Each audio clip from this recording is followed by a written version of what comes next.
Alhamdulillah, ma'asyiral muslimin yang dimuliakan Allah Subhanahu wa taala. Di pagi hari ini kita bisa duduk di Masjid Jabal Uhud, dan insyaallah mungkin setiap pagi dan malam sini kan biasa ada kajian, jadi mungkin antum yang biasa pagi menghafal Quran, mungkin tersita waktunya kita buat kajian 1 jam, habis itu antum lanjutkan dengan tahfidz Al-Quran. Dan pembahasan di pagi hari ini kita akan membahas tentang kisah dalam Al-Quranul Karim,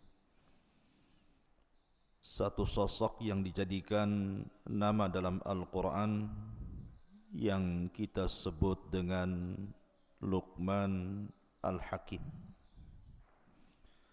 Siapa Luqman Al-Hakim ini? Sampai-sampai Allah Subhanahu wa taala abadikan dalam Al-Quran, bahkan dijadikan satu nama dalam satu surat dalam Al-Quran, suratul Luqman. Tidak mungkin Luqman ini orang biasa. Kalau orang biasa tidak mungkin dicantumkan dalam Al-Quran sebagai nama dalam satu surat. Berarti Luqman ini orang hebat. Sampai-sampai Allah abadikan di dalam Al-Quran. Siapa Luqmanul Hakim ini? Hidup di zaman siapa dia? Apakah dia seorang nabi ataukah bukan? Lalu kenapa kemudian banyak dibicarakan manusia dari barat sampai ke timur, terutama mutiara-mutiara kalam hikmahnya? Ini yang kita akan bahas 1 jam ke depan. Ma'asyiral muslimin yang dimuliakan Allah Subhanahu wa taala, Luqman Al-Hakim diperselisihkan tentang nama, nasab dan laqabnya. Ada yang mengatakan bahwa Luqman Hakim itu nasabnya adalah Luqman ibnu Ba'urah, ibnu Nahur, ibnu Tarikh. Dan tarikh di sini artinya azar. Dan azar itu adalah ayahanda daripada Ibrahim alaihi salatu wassalam. Maka dari nasab di sini bahwa Luqman itu hidup antara Nabi Ibrahim sampai kepada Nabi Allah Ismail alaihi salatu wassalam. Jadi zaman hidupnya Luqman itu antara Ibrahim dan Ismail, karena masih hubung kait kepada Azar, dan Azar itu ayahanda Ibrahim. Tetapi ada juga yang mengatakan bahwa Luqman artinya nasabnya adalah ibnu ukhti Ayyub alaihi salatu wassalam. Jadi Luqman itu anak dari saudari Nabi Ayyub. Dari sini menunjukkan bahwa Luqman itu hidup di zaman Nabi Allah Daud. Jadi ada yang mengatakan hidup di zaman Nabi Ibrahim, antara Ibrahim dan Ismail. Ada yang mengatakan Luqman itu hidup di zaman Nabi Daud, karena dia adalah putra dari saudari Nabi Allah Ayyub alaihi salatu wassalam. Dan itu pendapat jumhur mufassir. Tapi ada juga yang mengatakan bahwa Luqman itu hidup antara masa Nabi Allah Isa alaihi salatu wassalam sampai kepada munculnya Rasul sallallahu alaihi wasallam antara Isa dan Nabi sallallahu alaihi wasallam. Disitulah kemunculan Luqman Al-Hakim. Akan tetapi pendapat yang kuat wallahu alam bahwa Luqman itu hidup di zaman Nabi Allah Daud alaihi salatu wassalam, dan dia adalah putra saudari daripada Ayub alaihi salatu wassalam. Lalu dari mana asal Luqman ini? Ada yang mengatakan bahwa Luqman itu asalnya dari Sudan. Berarti kalau Sudan rata-rata berkulit hitam. Jadi Luqman itu orang Sudan berkulit hitam. Bahkan dikatakan bahwa rambutnya itu keriting, seperti orang negro itu kan, keriting kriwel gitu ya. Kemudian juga tebal bibirnya, dan dia orangnya pendek. Dah pendek, hitam, rambutnya kriwel, bibirnya tebal. Itulah Luqman Al-Hakim. Artinya secara fisik Luqman itu bukan orang gagah, bukan pula orang ganteng. Justru secara fisik Luqman itu adalah orang-orang yang berkulit hitam. Dari sini ada faedah kenapa Allah Subhanahu wa taala cantumkan orang seperti namanya dalam Al-Quran. Maka Islam mengajarkan bahwa keutamaan itu bukan ditinjau fisik. Innallaha la yanzuru ila suwarikum wala ila amwalikum walakin yanzuru ila qulubikum wa a'malikum. Jadi Islam itu memandang bukan karena fisik, bukan karena harta, tetapi yang dipandang hati dan amalnya. Makanya Nabi SAW dalam khutbah Arafah mengingatkan manusia tentang keutamaan manusia di hadapan Allah. Kata Nabi SAW, ayyuhan nas, la fadla bainal arabi wal a'jam, walal aswad alal ahmar illa bitaqwallah. Wahai manusia, tidak ada istimewanya baik anda orang Arab ataupun non-Arab, baik anda berkulit hitam ataupun putih ataupun merah, tetapi keutamaan itu hanyalah ada pada takwa. Kemudian Rasul membacakan ayat inna akramakum indallahi atqakum. Jadi ada yang mengatakan Luqman itu adalah orang Sudan. Ada juga daerah Luqman di Sudan itu di kampung namanya Nubah. Ada satu kota namanya Nubah di Sudan itu, lah Luqman itu hidup di situ. Tapi ada juga yang mengatakan bahwa Luqman itu adalah Habasyi, artinya Ethiopia. Tetapi yang masyhur bahwa Luqman itu orang Sudan dan hidup di kota namanya Nubah. Itu yang banyak dijelaskan oleh ahli tafsir. Ma'asyiral muslimin yang dimuliakan Allah Subhanahu wa taala. Adapun banyak dijelaskan para ulama siapa Luqmanul Hakim ini. Al-Imam Ibnu Katsir rahimahullahu taala mencantumkan dalam kitab Bidayah wa Nihayah, beliau mengatakan kana abdan. Luqman ini seorang hamba. Dari sini menunjukkan bahwa Luqman itu bukan seorang nabi. Ada memang sebagian ulama mengatakan Luqman itu nabi, tetapi pendapat yang kuat bahwa Luqman itu abdan, seorang hamba, seorang budak. Subhanallah, dia orang merdeka, bukan orang merdeka loh ya, orang budak. Artinya dia ada tuannya di situ. Kalau seorang budak berarti bukan merdeka, diatur-atur oleh tuannya, karena perbudakan dalam Islam itu sama dengan barang diperjualbelikan. Tetapi istimewanya walaupun dia seorang budak, Luqman itu adalah orang yang diperhitungkan setiap mutiara kalamnya sampai diabadikan dalam Al-Quran. Maka dijelaskan juga beliau adalah kathirat tafkir, orangnya banyak mikir.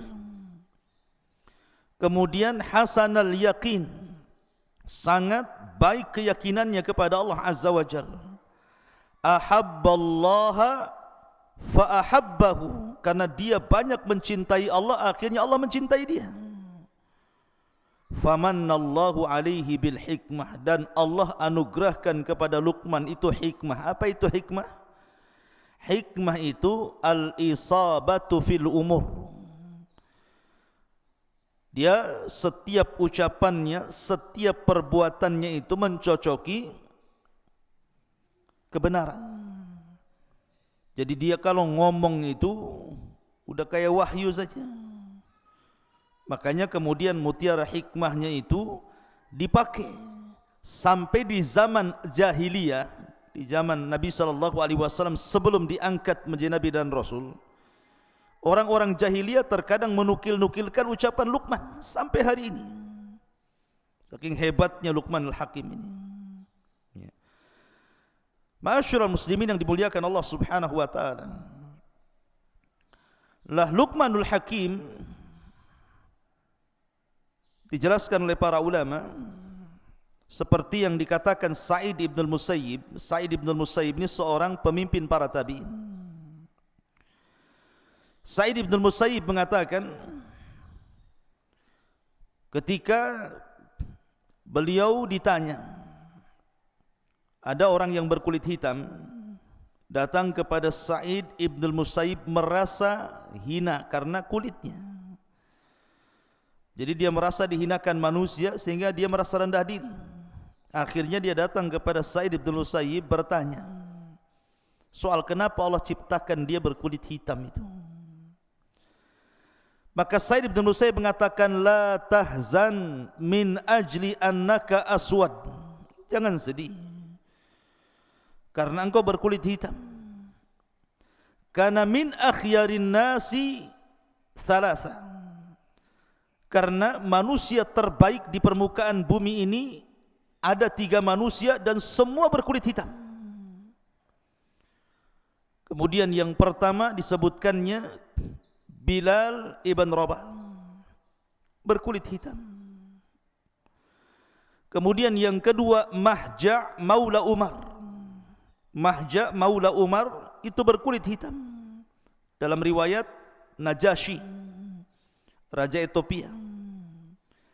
Kemudian yang ketiga Luqmanul Hakim, aswad nubiyan. Dia seorang yang berkulit hitam, orang yang tinggal di Nubah. Maka dari sini Sa'id ibn Musayyib ingin menjelaskan bahwa kepada orang yang merasa kecil hati gara-gara fisik, gara-gara berwarna hitam kulitnya, dia mengatakan jangan sedih. Karena manusia-manusia terbaik sepanjang zaman itu ada yang berkulit hitam. Sudah disebutkan 3 orang.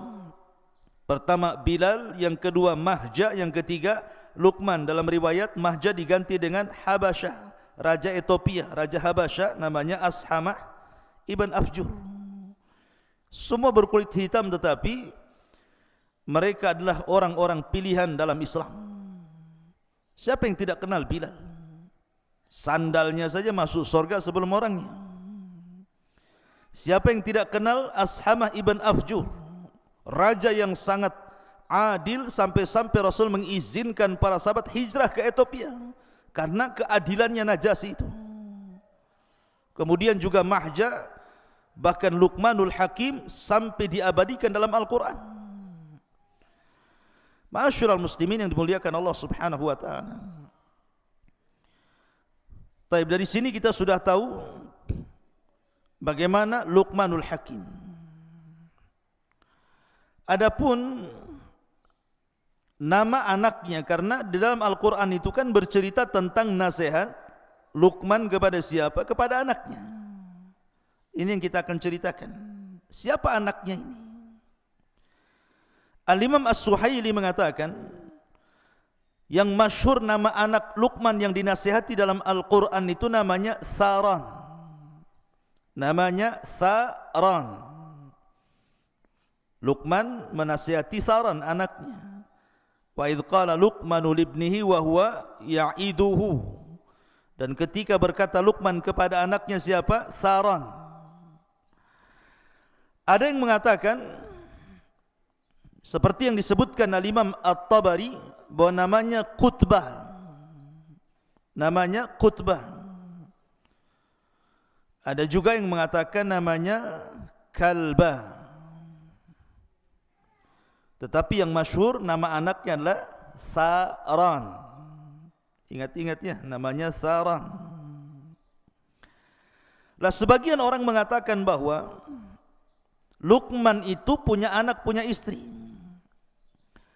Lah dulu anak dan istrinya itu belum mengikuti agama Luqman Al-Hakim, masih kafir. Tetapi setiap hari oleh Luqman itu dinasihati anak dan istrinya itu. Makanya salah satu nasihatnya adalah la tusyrik billahi inna syirka la zulmun azim. Janganlah engkau berbuat syirik kepada Allah, karena kesyirikan itu adalah kezaliman yang sangat besar. Lah dari kata-kata la tusyrik billahi inna syirka la zulmun azim di sini ada yang mengatakan bahwa seperti Al-Imam Al-Qushairi mengatakan karena Luqman dan ibunya itu kafir. Dinasihati sama Luqman, jangan kau melakukan kesyirikan kepada Allah, karena syirik itu kezaliman yang sangat besar. Jadi setiap hari nasihati, akhirnya keduanya mendengarkan ucapan Luqman, belakangan masuk Islam, masuk ke agama Luqman Al-Hakim. Ada yang mengatakan seperti itu. Adapun yang menunjukkan bahwa Luqman itu adalah seorang hamba, seorang budak, ada sebuah hadis yang dikeluarkan Al-Imam Ibnu Jarir dari Ibnu Waqi'. Jadi suatu ketika tuannya Luqman itu memanggil Luqman dan mengatakan, ya Luqman, idbah lana hadhihi syah. Wahai Luqman, sembelihkan untuk kami seekor kambing. Maka Luqman pun menyembelih kambing itu. Kemudian kata tuannya, ya Luqman, akhrij atyaba mudghataini fiha. Wahai Luqman, ambilkan dari badan kambing itu yang sudah kau sembelih, kau kuliti itu, dua perkara dari kambing itu yang paling baik. Dari anggota badan kambing yang paling baik itu keluarkan, kemudian serahkan kepadaku. Kemudian tiba-tiba Luqman mengiris apa? Mengiris lidah kambing, kemudian mengambil hati kambing, diserahkan kepada tuannya dan mengatakan, inilah dari badan kambing yang paling baik, lisan dan hatinya. Kemudian dalam tempo yang lain, tiba-tiba majikannya mengatakan, idbah lana hadhihi syah, kau sembelih lagi kambing itu. Akhirnya disembelihlah kambing, kemudian dikuliti. Kata tuannya, akhrij akhbatha mudghataini fiha. Sekarang ambilkan dari badan kambing itu yang paling jelek. Tiba-tiba Luqman mengiris lisan kambing itu, kemudian mengambil hatinya lagi. Majikannya heran. Kemarin disuruh menyembelih kambing, disuruh ambil bagian terbaik dalam kambing, diambilkannya lisan dan hati. Sekarang disuruh menyembelih kambing, kemudian disuruh mencari yang paling buruk dari anggota badan kambing, dipotongkan lagi lidah dan juga hati. Jadi tuannya bertanya, kenapa sama? Kenapa tidak yang lain, tidak kakinya, tidak pahanya, tidak dagingnya, kenapa itu pula yang diambilkan?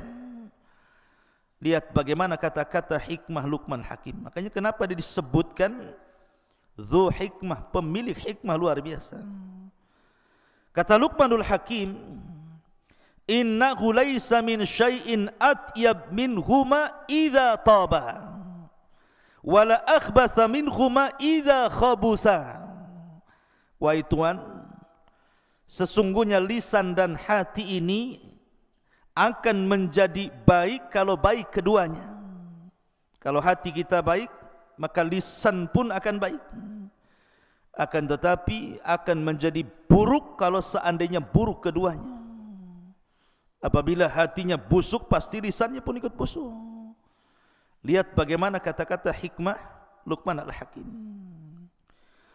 Kemudian juga banyak dijelaskan tentang kata-kata hikmah Luqmanul Hakim selain dalam Al-Quran, dan itu masyhur. Walaupun secara sanad memang para ulama masih fihi nazar, tetapi banyak dicantumkan di dalam kitab-kitab para ulama seperti Al-Alusi dan yang lainnya. Itu sampai mencantumkan beberapa kata-kata hikmah. Apa saja di antaranya? Luqmanul Hakim mengatakan, "Ya bunayya akthir min qawli rabbighfirli fa inna lillahi sa'atun la yuraddu fiha sa'il." Wahai anakku, perbanyak ucapan ya Allah ampunilah diriku, karena Allah itu memiliki satu waktu yang tidak mungkin setiap yang bertanya ditolak oleh Allah. Ya memang dalam Islam juga ada kan waktu-waktu yang kalau antum berdoa pasti akan diijabah, seperti sepertiga malam akhir, doa dalam sujud, doa di antara dua azan gitu ya. Kemudian juga Luqman juga mengatakan, dia mengatakan, "Ya bunai ittaqid taqwallah tijaratan ya'tika ribhu min ghairi bida'ah." Wahai anakku, jadikan takwa itu jual belimu, maka keuntungan yang kau raih akan jauh lebih banyak tanpa modal. Takwa itu adalah perjualbelian kita dengan Allah tanpa modal, tetapi sudah jelas untungnya, kata Luqman. Kemudian juga di antara kata-katanya, "Ya bunai la ya'kul ta'amaka illal atqiyah wa syawir fi amrikal hukama." Wahai Luqman, jangan kau makan kecuali bersama orang-orang yang bertakwa, dan bermusyawarahlah pada urusanmu bersama orang-orang yang memiliki kebijakan akal. Ini juga di antara kata-kata Luqman Al-Hakim. Tetapi ikhwan, dari mana Luqman mendapatkan hikmah itu? Kenapa Allah berikan hikmah? Kenapa setiap untayan-untayan kata Luqmanul Hakim itu berharga? Kenapa pula setiap kata-katanya terus dinukilkan dari abad ke abad, dari zaman ke zaman sampai hari ini? Bahkan Quran mencantumkannya. Hebat kali Luqman ini. Ada apa dengan Luqman ini?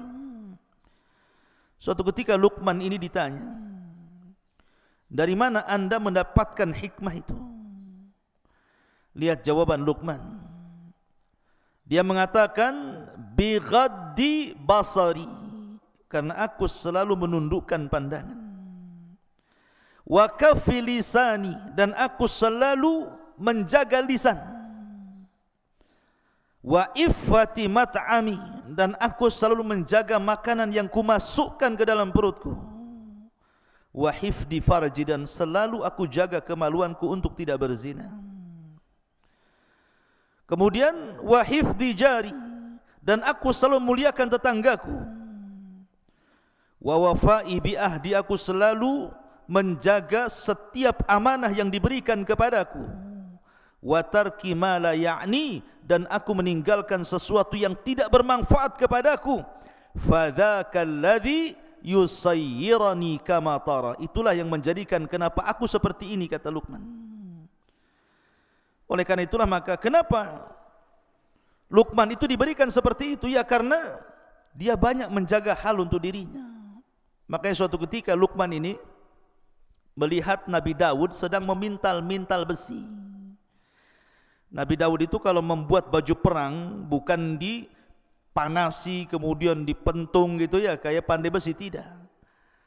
Jadi Nabi Daud itu kalau buat pandai besi itu pakai tangannya saja dikual-kual itu. Ya. Kemudian dipelintir-pelintir akhirnya jadi baju.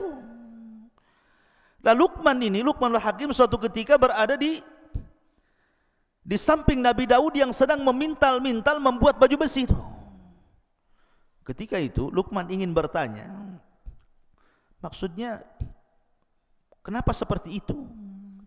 Tapi Luqman urung untuk menanyakan perkara itu, tidak jadi. Dia terus memperhatikan Nabi Daud sampai baju besinya jadi. Setelah baju besinya jadi, tiba-tiba kemudian Nabi Daud kemudian meletakkan di badan Luqman Al-Hakim, kemudian menjelaskan kenapa dia membuat baju besi seperti itu. baju besi terbaik yang pernah dibuat Nabi Daud untuk Luqman Al-Hakim. Dari sini kata Luqman Al-Hakim, kenapa dia tidak jadi dan urung menanyakan kepada Nabi Daud soal baju besi itu. Kata Luqman Al-Hakim, setelah kemudian selesai Nabi Daud membuat baju besi, kemudian dipakaikan di badanku dan aku lihat ini baju besi terbaik, barulah Nabi Daud menjelaskan kenapa, baru aku tahu bahwa diam itu adalah hikmah. Diam itu adalah hikmah. Karena begini, terkadang ada orang yang penasaran gitu, orang ini lagi bicara, kadang-kadang kita ini sudah nyela-nyela dia, padahal kalau seandainya kita dengar dia sampai selesai bicara, tentu kita tahu jawabannya, sudah jelas perkaranya. Tapi ada orang yang tergesa-gesa itu, dia baru ngomong A, kita sudah ngomong B, dia ngomong D, kita udah ngomong C, jadi akhirnya berdebat, tidak tahu ujung pangkalnya. Maka terkadang diam itu emas. Dengan diam saja lama-lama paham, oh iya maksudnya ini begini, begitu ya, tanpa harus mempertanyakan, nanti jelas sendiri maksudnya. Lah itu kata Luqman, itu bagian daripada hikmah. Itulah Luqmanul Hakim, luar biasa.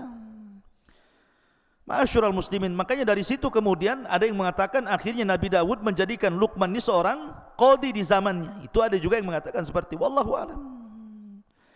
Baik, kenapa Luqmanul Hakim dicantumkan dalam Al-Quran dan hikmahnya? Karena Luqman ini terkenal, bukan hanya kita ahli sunnah yang membicarakan tentang Luqman Al-Hakim ini, orang-orang Syiah pun membicarakan Luqman Al-Hakim. Seperti yang dijelaskan dalam kitab Syiah namanya Biharul Anwar, karya Al-Majlisi itu. Jadi ada kisah seperti ini. Jadi suatu ketika Luqman itu, ini dalam kitab Syiah ya, bukan kitab ahli sunnah, wallahu a'lam sanadnya gimana.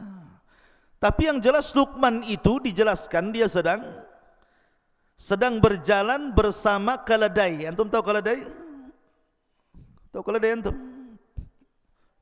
Enggak tahu keledai? Antum tahunya keledai apa? Kacang kedelai. Ya, ini bukan kacang kedelai. Keledai. Keledai itu kayak kuda. Ya. Jadi Luqman ini berjalan sama anaknya. Dia naik di atas keledai, anaknya pula dia bawa tali kekangnya. Kata orang-orang di pasar, tega banget Luqman itu. Dia naik di atas keledai, anaknya pula suruh jalan kaki, katanya. Dengarlah Luqman kata-kata itu. Akhirnya kemudian dia ganti. Dia yang turun dari keledai, anaknya suruh naik. Dia yang bawa keledai. Rupanya orang-orang pasar masih ngomel juga. Kurang ajar anaknya, katanya. Masa bapaknya suruh jalan, anaknya pula yang naik keledai, katanya. Akhirnya Luqman bingung, dia yang naik salah, anaknya yang naik salah. Akhirnya turunlah Luqman itu dari keledai itu. Kata orang-orang, apa Luqman punya keledai kok nggak ditunggangi, malah dibawa, diseret-seret, katanya. Luqman ini bingung. Akhirnya dia naik sama anaknya dua-duanya. Orang masih bicarakan, tega banget keledai kecil, dua-duanya naik di situ, katanya. Cuman lihat. Dari sini Luqman Al-Hakim mengatakan, apapun yang dibuat dia pasti manusia akan bicara. Dari sini dia mengatakan maka diam itu emas, ya kan? Sebab kalau seandainya setiap komentar orang kemudian dibicarakan, nggak akan berhenti, karena manusia itu tidak mungkin selamat dari ucapan orang. Mau gimana pun pasti kita akan dibicarakan orang. Antum mau baik mau jahat, pasti orang akan bicarakan keburukan kita. Ya seperti itu manusia. Tapi dalam kitab Syiah ya, Biharul Anwar, saya enggak akan bicarakan tentang masalah Luqman yang tidak jelas sanadnya. Kita langsung saja bagaimana Al-Quranul Karim menggambarkan Luqman Al-Hakim ini. Lihat bagaimana Allah mengatakan dalam Al-Quran, dalam suratul Luqman ayat 12 dan begitu seterusnya. Allah mengatakan, walaqad atayna Luqmanal hikmata, dan sungguh kami berikan kepada Luqman ini al-hikmah. Hikmah ini ucapan yang sangat bijaksana, penuh dengan mutiara-mutiara kebaikan. Anishkur lillah, agar bersyukur kepada Allah Subhanahu wa taala. Wa man yashkur fa innama yashkuru li nafsi wa man kafara fa innallaha Ghaniyun Hamid. Dan sungguh telah kami berikan hikmah kepada Luqman, yaitu bersyukurlah kepada Allah, dan barang siapa yang bersyukur kepada Allah maka sesungguhnya dia bersyukur untuk dirinya, dan barang siapa yang tidak bersyukur artinya kufur, maka sesungguhnya Allah Maha Kaya lagi Maha Terpuji. Luqman sudah diberikan banyak kebaikan berupa hikmah, sudah selayaknya bersyukur. Maka pelajarannya, antum yang Allah Subhanahu wa taala pilihkan dari setiap orang, antum bisa belajar agama. Tidak semua orang-orang yang seusia antum itu bisa duduk di pesantren. Coba antum lihat anak-anak yang seusia antum, ada yang nongkrong di jembatan, ada yang mancing, ada yang ikut geng motor, ada yang ikut anak pang, yang anting-antingnya dari botol aqua itu, ada macam-macam tuh. Coba. Tapi antum bisa hidup kemudian duduk di pesantren ini nikmat besar, ikhwan. Syukuri. Ya, disyukuri antum dipilih oleh Allah dari sekian anak-anak muda yang seusia antum, antum bisa masuk pesantren, bisa menghafal Quran, bisa belajar agama. Coba. Artinya bahwa supaya la in syakartum la azidannakum. Kalau antum bersyukur, Allah tambah nikmat. Allah kasih banyak kemampuan dan ilmu yang begitu banyak, karena bagaimanapun tidak ada yang lebih baik dibandingkan ilmu di dunia ini, kawan. Tidak ada. Tidak ada yang lebih mulia melebihi ilmu. Karena hanya dengan ilmu lah kita bisa mengenal Allah, mengenal Nabi, mengenal agama, mengenal segala sesuatu. Dan keistimewaan apapun tidak mungkin diraih kecuali dengan ilmu. Lihat ayat berikutnya, Allah mengatakan, wa idh qala Luqmanu libnihi. Dan ingatlah ketika Luqman berkata kepada anaknya, siapa anaknya tadi? Tharan. Ya. Wa huwa ya'iduhu, dan dia terus menasihatinya. Ada yang mengatakan sekali lagi bahwa ketika itu anaknya masih kafir dan juga istrinya masih kafir. Makanya Luqman mengatakan, la tusyrik billah, inna syirka la zulmun azim. Jangan sekutukan Allah karena kesyirikan itu kezaliman yang sangat besar. Dari sini Luqman mengikuti thariqah para nabi. Apa thariqah para nabi? Walaqad ba'atsna fi kulli ummatir rasulan an i'budullaha wajtanibut taghut. Dan kami utus pada tiap-tiap umat ini seorang rasul, di mana tugasnya mereka hanya menyampaikan tauhid, sembahlah Allah dan jauhi sesembahan selain Allah alias taghut. Dia mendahulukan dakwah tauhid. Makanya antum nanti kalau sudah terjun di masyarakat, maka yang pertama kali menyerukanlah dakwah tauhid. Hancurkan kesyirikan, ajak manusia menyembah Allah Subhanahu wa taala. Karena di zaman sekarang terlampau banyak orang-orang yang terjerumus kepada kesyirikan. Mulai orang datang ke dukun, orang percaya tangkal, padahal di zaman sekarang loh ya, masih percaya klinik itu kan aneh. Tetapi begitulah syaitan menundukkan manusia agar tidak mentauhidkan Allah dan dijerumuskan kepada kesyirikan, sehingga banyak orang-orang cerdas, pandai, sekolah tinggi-tinggi masih juga datang ke dukunnya, memelihara tangkal, jimat dan yang semacamnya. Kemudian Allah mengatakan, wa wassaynal insana biwalidayhi.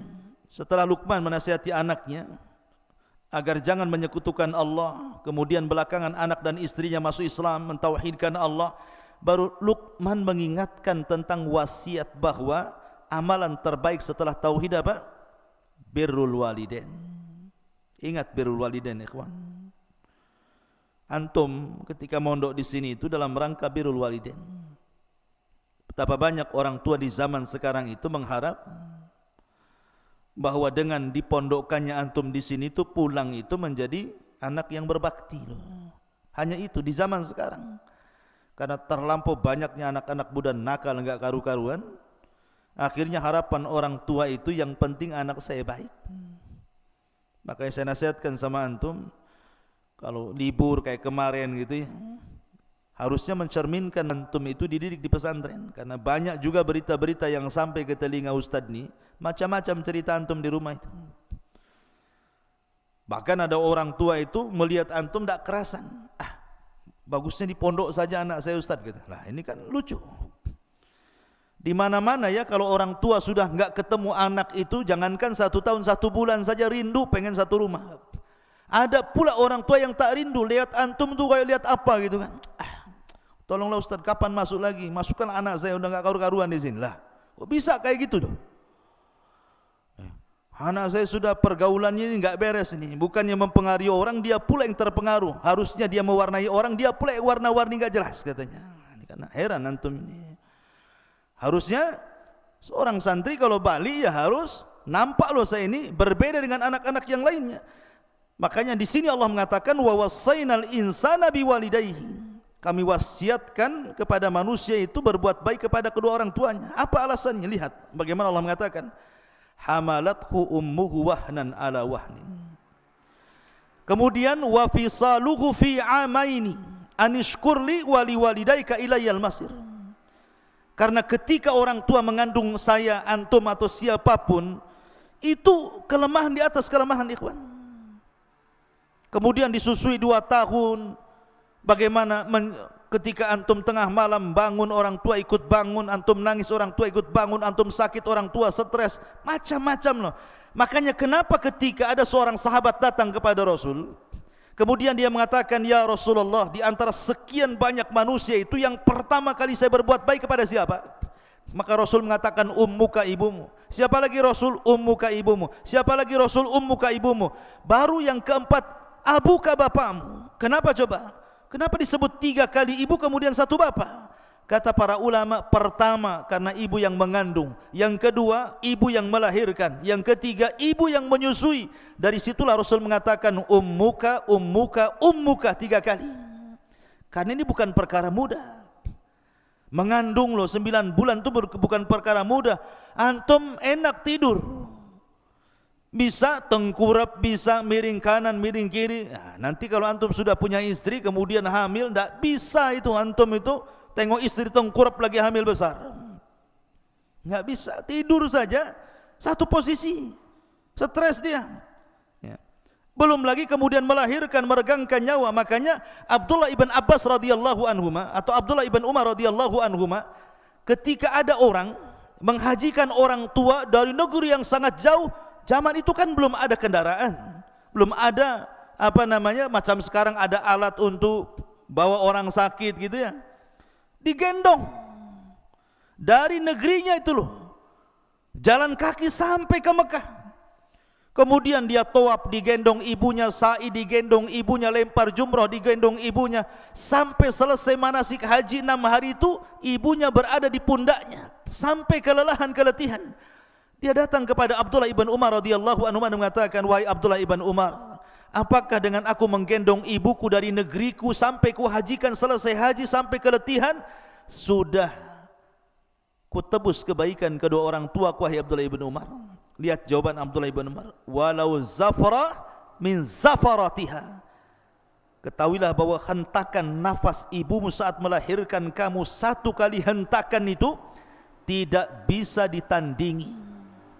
1 kali hentakan, coba bayangkan, tidak bisa ditandingi.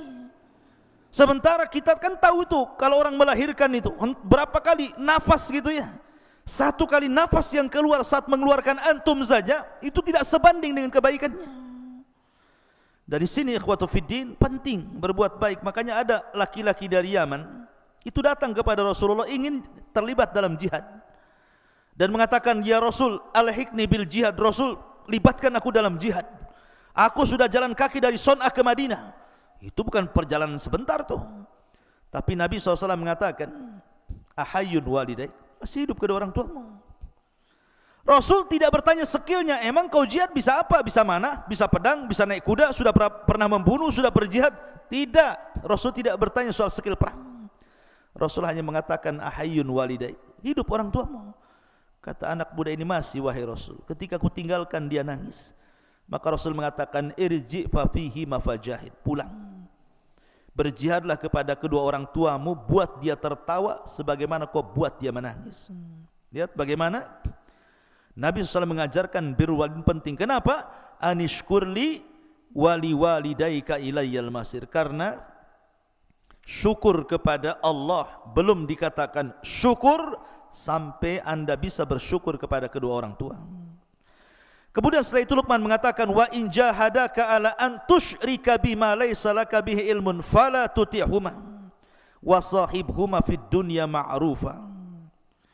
Jika kedua orang tuamu menyuruh kamu untuk menyekutukan diriku dengan siapapun selainku, dengan sesuatu tanpa ilmu, jangan taati keduanya.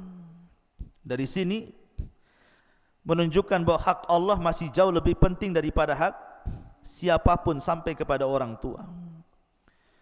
Makanya Rasul mengatakan la ta'ata li makhluqin fi ma'siyatil khaliq. Tidak ada ketaatan kepada makhluk dalam rangka bermaksiat kepada Allah. Siapapun, mau mudir antum gitu ya, mau ketua RT antum, lurah antum, camat sampai ke presiden sekalipun, ataupun orang tua, kalau perintahnya batil jangan ditaati. Kalau perintahnya batil ya, fala tutihuma. Tetapi walaupun demikian ikhwan, bagaimana Islam itu mengajarkan akhlak? Allah mengatakan wasahibhuma fid dunya ma'rufa. Taruhlah ada orang yang memiliki orang tua kafir, orang tuanya musyrik, kemudian memaksa anaknya untuk murtad. Satu sisi kita tidak boleh ya mentaati perintah orang tua, tapi sisi lain berbuat baik itu hukumnya wajib walaupun orang tua kafir. Kecuali kalau orang tuanya itu kafir harbi, beda ya, seperti kisahnya siapa? Abu Ubaidah ibnul Jarrah gitu ya, sampai membunuh bapaknya. Kenapa? Karena bapaknya terlibat perang dan ikut dalam pasukan Abu Jahal. Kemudian ketika perang yang diincar dia saja. Tetapi Abu Ubaidah menghindar, ketemu bapaknya di perang menghindar, sampai tidak mungkin menghindar lagi karena bapaknya sudah berhadapan dengan Nabi. Dia tidak mau Nabi tersakiti, akhirnya dia mengatakan, ya Nabi serahkan dia kepadaku. Terpaksa dia bunuh bapaknya. Kenapa? Karena sudah mengancam nyawa Nabi. Dibunuh tuh bapaknya Abu Ubaidah bin Jarrah oleh Abu Ubaidah bin Jarrah. Sampai orang mengatakan, bagaimana mungkin Abu Ubaidah bin Jarrah akan diampuni dosa-dosanya sementara dia sudah membunuh ayahnya? Maka dia pun sedih. Sampai akhirnya dia mengatakan, aku tidak pernah membunuh ayahku, yang aku bunuh kesyirikan dalam badannya. Kemudian dia pun sedih sampai turun ayat ini, wa in jahadaka ala an tusyrika bima laysa laka bi ilmun fala tuti'huma. Ya. Ada yang mengatakan ayat ini turun kepada Sa'ad bin Abi Waqqas. Sa'ad bin Abi Waqqas itu orang kaya, orang tuanya dia masuk Islam, orang tuanya masih kafir. Dia paksa Sa'ad bin Abi Waqqas, kau harus kufur lagi. Kata Sa'ad, tidak mau. Kau harus kufur, tidak mau. Sampai akhirnya orang tua yang mengatakan, kalau engkau tidak kembali kepada agama nenek moyangmu, aku akan mogok makan, mogok minum sampai ku mati, katanya. Tapi karena melihat orang tuanya Sa'ad bin istiqomah di agama Rasul sallallahu alaihi wasallam, akhirnya dia pun menghentikan mogok makan dan mogok minumnya, padahal dia sudah hampir mau mati. Karena Sa'ad mengatakan kepada ibunya, lau kanat laki mi'atu nafsan, lau kanat laki mi'atu nafsan, thumma kharajti nafsan ma kharajtu an dini. Wah ibuku, kalau kau punya 100 nyawa, kau keluarkan satu-satu agar aku meninggalkan agamaku. Jangan harap aku meninggalkan agamaku. Kalau kau mau makan, makan silahkan, enggak juga enggak masalah. Akhirnya ibunya makan juga, lapar ya. Dari sini ma'asyiral muslimin, bahwa bagaimana Allah Subhanahu wa taala mengatakan jangan taati kepada orang tuanya, tetapi wasahibhuma fid dunya ma'rufa. Tetap Sa'ad bin Abi Waqqas berbuat baik sama orang tuanya. Kemudian Allah mengatakan, wattabi sabila man anab ilayya thumma ilayya marji'ukum fa unabbiukum bima kuntum ta'malun. Kemudian ikutilah jalan orang-orang yang kembali kepadaku, kemudian hanya kepadaku tempat kembalimu, maka akan aku beritahukan kepadamu apa yang telah kamu kerjakan. Artinya setiap masalah di dunia itu pasti ada balasannya. Ma'asyiral muslimin yang dimuliakan Allah Azza wa Jalla. Kemudian setelah itu Allah mengatakan, ya bunai innaha intaku mithqala habbati min khardalin fatakun fi sakhratin aw fis samawati aw fil ardi ya'ti biha Allah innallaha latifun khabir. Jadi begini, Tharan ini putranya Luqman, dia bertanya kepada ayahnya, wahai ayahku, seandainya aku bermaksiat kepada Allah, kemudian aku sembunyi di sebuah tempat yang tidak bisa dilihat manusia, mungkinkah Allah melihatku? Maka Luqmanul Hakim kemudian menjawab, ini jawabannya. Ya bunai, wahai anakku, in taku mithqala habbati min khardalin fatakun fi sakhratin aw fis samawati aw fil ardi ya'ti biha Allah innallaha latifun khabir. Wahai anakku, sesungguhnya jika ada sesuatu perbuatan seberat biji sawi sekalipun dan berada dalam batu atau di langit atau di bumi, niscaya Allah akan memberi balasannya. Sesungguhnya Allah maha halus lagi maha teliti kepada hamba-hambanya. Antum berbuat maksiat dimanapun Allah tahu.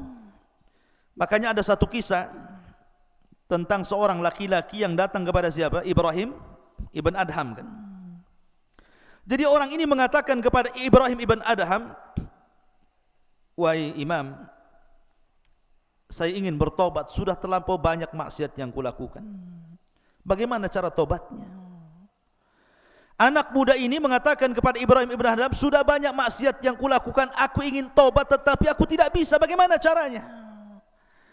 Maka Ibrahim ibn Adham mengatakan kepada orang ini, sebenarnya engkau tidak perlu meninggalkan maksiatmu, silahkan bermaksiat, tetapi lakukan 5 perkara. Kalau kau bisa melakukan 5 perkara, kau ingin maksiat, maksiatlah, terserahmu. Kemudian orang ini mengatakan, hati ya Aba Ishaq, oh senang kali. Seperti apa 5 perkara agar aku tetap bermaksiat? Yang pertama dia mengatakan, idza aradta an ta'siyallah fa'si. Kalau memang engkau ingin bermaksiat, silakan bermaksiat, tetapi fala ta'ku rizqahu, jangan kau makan rizki dari Allah. Kalau engkau tidak makan rizki dari Allah, kau makan dari rizki selain daripada Allah, silahkan kau maksiat. Tapi kalau kau makan dari rizki Allah, kenapa pula kau bermaksiat kepada zat yang telah memberikan rizki kepadamu? Kemudian yang kedua, idza aradta an ta'siyahu, kalau engkau memang ingin bermaksiat, silahkan, falyasi.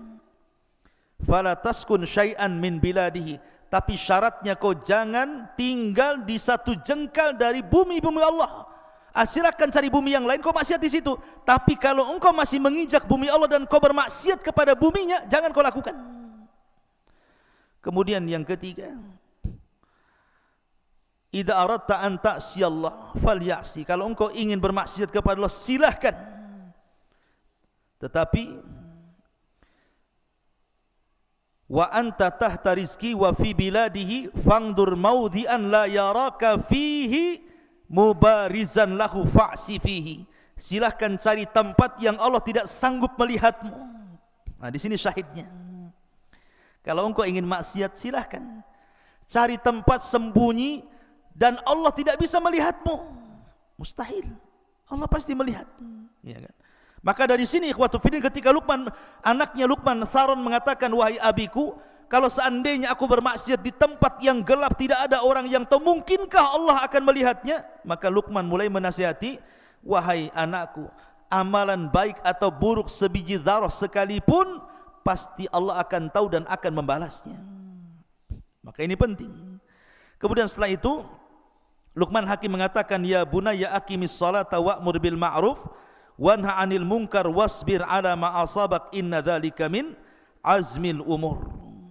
Wahai anakku, laksanakanlah salat dan suruhlah manusia berbuat yang ma'ruf dan cegahlah mereka dari yang mungkar dan bersabarlah terhadap apa yang menimpamu, sesungguhnya yang demikian itu termasuk perkara yang paling penting. Setelah kemudian menjelaskan tentang hak Allah, baru kemudian hak Allah yang paling penting setelah tauhid. Kemudian Luqman menasihati agar kita salat, ya, karena salatlah amalan yang menentukan semua amal yang lainnya. Begitulah Nabi mengatakan, awwal man yuhasabu bihil abdu yaumal qiyamah salatuhu, fa in saluhat salatuhu saluha sairu amalihi, wa in fasadat salatuhu fasada sairu amalihi. Artinya salat itu menentukan semua amal. Kemudian Allah mengatakan, wala tusair khaddaka linnas wala tamshi fil ardi maraha innallaha la yuhibbu kulla mukhtalin fakhur. Dari sini Luqman mulai bicara tentang akhlak. Luqman mengatakan kepada anaknya, dan janganlah kamu memalingkan wajahmu dari manusia karena sombong, Dan janganlah berjalan di permukaan bumi dengan angkuh. Sesungguhnya Allah tidak suka orang-orang yang sombong dan membanggakan diri. Lihat bagaimana akhlak diajarkan Luqman kepada anaknya. Artinya apa yang kita sombongkan coba? Wallahu akhrajakum min butuuni ummahatikum la ta'lamuna syai'a.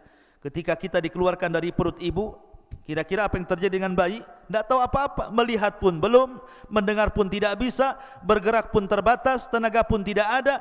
Baru kemudian tumbuh besar, Allah berikan pandangan, Allah berikan pendengaran, Allah berikan akal, kecerdasan, kemudian tenaga kuat. Tiba-tiba yang satu jadi profesor, yang satu jadi pilot, yang satu jadi dokter, yang satu jadi macam-macam. Tiba-tiba sombong. La haula wala quwata illa billah. Itu semua nikmat Allah. Makanya kenapa al-jaza min jinsil amal, bahwa setiap perbuatan itu disesuaikan dengan perbuatannya. Nanti pada hari kiamat orang-orang yang sombong itu akan diciptakan oleh Allah seperti dzarrah, seperti semut kecil. Di padang mahsyar itu orang-orang yang sombong itu nanti badannya dikecilkan oleh Allah seperti semut. Kemudian akan berjalan di antara orang-orang yang besar, terkadang terinjak, terkadang harus menghindar dari kaki orang. Itu orang sombong, dia merasa besar di dunia, di akhirat dibuat kayak seperti semut yang akan diinjak-injak manusia. Al-jaza min jinsil amal. Kalau Allah mengatakan waqsid fi masyik waghdud min sautik inna ankaral aswat la sautul hamir. Dan yang terakhir Luqman mengatakan, dan sederhanakanlah dalam berjalan dan lunakkanlah suaramu. Sesungguhnya seburuk-buruk suara adalah suara keledai. Begini ikhwan, perhatikan kalimat seburuk-buruk suara, suara keledai. Yang menciptakan keledai siapa? Allah. Yang menciptakan suara keledai siapa? Allah. Yang mengatakan seburuk-buruk suara keledai siapa? Allah. Apa coba? Yang menciptakan keledai Allah, yang menciptakan suara keledai Allah, yang mengatakan seburuk-buruk suara adalah suara keledai Allah juga. Apa hikmahnya? Terkadang ikhwan, ada orang-orang yang Allah ciptakan dari manusia itu, yang memang Allah takdirkan lisannya itu selalu menjelek-jelekan manusia. Yang menciptakan dia Allah, yang menciptakan dia bisa bicara Allah, tetapi orang ini pula seburuk-buruk suara. Maka antum di masyarakat akan antum temui orang-orang yang seperti ini. Antum tidak akan selamat dari ucapan manusia. Seperti tadi kisah tadi ya, Luqman naik keledai salah, anaknya yang naik keledai salah, dua-duanya naik keledai salah, dua-duanya tidak naik keledai salah, dibicarakan orang. Ada orang ingin supaya tidak dibicarakan orang, akhirnya kemudian tidak keluar dari rumah. Dibicarakan juga, oh jangan-jangan sakit dia. Kenapa dia tidak keluar rumah katanya? Ketika sering keluar rumah, ngapain orang ini mondar-mandir saja kayak nggak ada kerjaan. Ketika kadang di rumah, kadang enggak, dibicarakan juga. Manusia itu akan ngomong seperti itu. Orang itu tidak akan selamat. Jangankan sekelas kita, sekelas para nabi. Nabi Musa alaihi salatu wassalam dibicarakan oleh kaumnya. Jangan-jangan Musa ini enggak mau mandi sama kita, jangan-jangan punya penyakit tutup badannya itu. Akhirnya suatu ketika Nabi Musa mandi di sini, kaumnya di sana. Diletakkan bajunya di atas batu. Allah buat batu itu bergerak. Lari batu itu, dikejar Nabi Musa lagi telanjang karena masalahnya pakai di atas batu itu. Rupanya batu ini Allah buat lari sampai melintasi Bani Israel yang sedang mandi. Nabi Musa ngejar sambil telanjang. Kata orang-orang ketika melihat badannya Nabi Musa, demi Allah tidak ada badan yang lebih indah daripada Nabi Musa. Lihat, Nabi Musa loh tidak lepas daripada ucapan orang, gara-gara enggak mau mandi sama-sama. Padahal Nabi Musa itu orang yang paling malu dengan Allah. Itu pun tidak lepas dari ucapan manusia. Sampai Rasul mengatakan, rahimallahu akhi Musa laqad udhiya akthar min dzalik fasabara.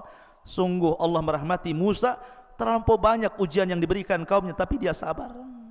Maryam bintu Imran dituduh berzina karena dia punya anak tidak jelas bapaknya.